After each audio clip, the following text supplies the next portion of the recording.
आपका बढ़िया इंट्रोडक्शन दूंगा मैं। तो हमारे यहाँ पे मित्र आए हुए हैं, आप सब जानते होंगे। भारत के क्या कहूँ, वर्ल्ड के इस time number 1 stand up comedian के नाम से जाने जाते हैं। स्टैंड अप कॉमेडियन ज़्यादा मुझे लगता है एक बहुत ही बेहतरीन और अपनी बातों को बहुत ही अच्छे रखने वाले एक इंसान और बहुत ही मजाकिया इंसान, और एक ऐसे इंसान जिन्होंने ये साबित किया है कि आप कहीं से भी आके जीवन में कुछ भी मचा सकते हो। सो जाकिर भाई, मैं बस ये कहना चाहता था, पहली बात तो कि कल से एग्जाम तुम्हारी खत्म हो जाएगी। उसके बाद भाई रज के क्रिकेट खेलना पहले तो तुम लोग, है ना, वो वाला सीन अपनी क्लास में, वो वाला सीन नहीं होना चाहिए, नेवर टच्ड ग्रास वाला, ठीक है। इतना हंगामा मचा देना, तोड़ ताड़ देना सामान, स्कूल तोड़ के मैं कह रहा हूँ सर वो 12th के बच्चे करते हैं, फेयरवेल के बाद इनको जाना है वापस। वो फेयरवेल के बाद होता है पंखा मोड़ दिया, लाइट तोड़ दी, है ना, दीवार पे कुछ लिख दिया। ऑफ कोर्स क्या वही सब तो बता रहा हूँ मैं।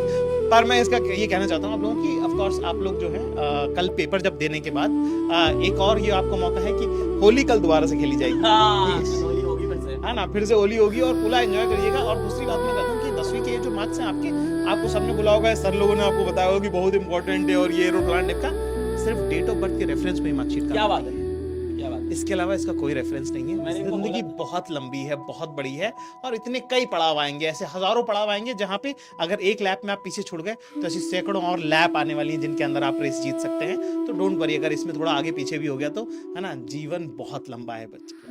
मैंने इनको वैसे ये बोला था कि 10th की मार्कशीट और 11th की मोहब्बत।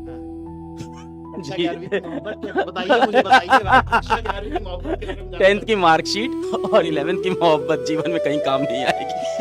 नहीं भाई, मैं बता दूं, 10th की मार्कशीट भाई पासपोर्ट बनवाओगे, डेट ऑफ बर्थ के रेफरेंस में काम आती है ना। और 11th की मोहब्बत जब तुम 27 साल के हो जाते हो और जब तुम स्टार्टअप चलाते हो, नौकरी करते हो, तो जो नई बंदी मिलती है उसको एक कहानी सुनाने के लिए कि स्कूल से लवर बॉय है, एक थोड़ा सा रहता है कि एक रेफरेंस रहता है कि आपका एक गर्लफ्रेंड एक बॉयफ्रेंड के कम से कम अटेम्प्टेड तो है।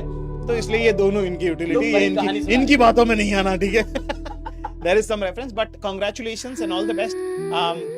आखिरी जब एग्जाम, और एग्जाम का इतना प्रेशर होता है ना भाई, पता है आज भी जब बारिश होती है ना, मेरा जी बैठ जाता है, क्योंकि मुझे लगता है स्कूल खुलने वाले हैं क्या।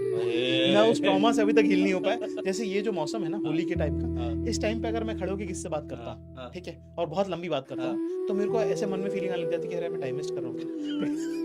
क्योंकि भाई आप लोग जैसे कूल टीचर नहीं थे ना, हमारे तो भाई माहौल खराब करके रहे थे। सर की तरह इतने प्यार से पढ़ा रहे, मैं 5 मिनट से देख रहा हूँ सर, बहुत अच्छी क्लास चल रही थी आपकी, बहुत मुबारक, ऑल द बेस्ट हम दोनों की तरफ से, और बहुत मुबारक आप लोगों को, बहुत बेहतरीन टीचर्स आपको मिले हुए।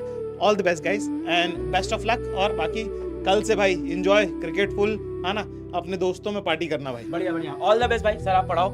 Thank you so much, thank you बच्चों, थैंक यू।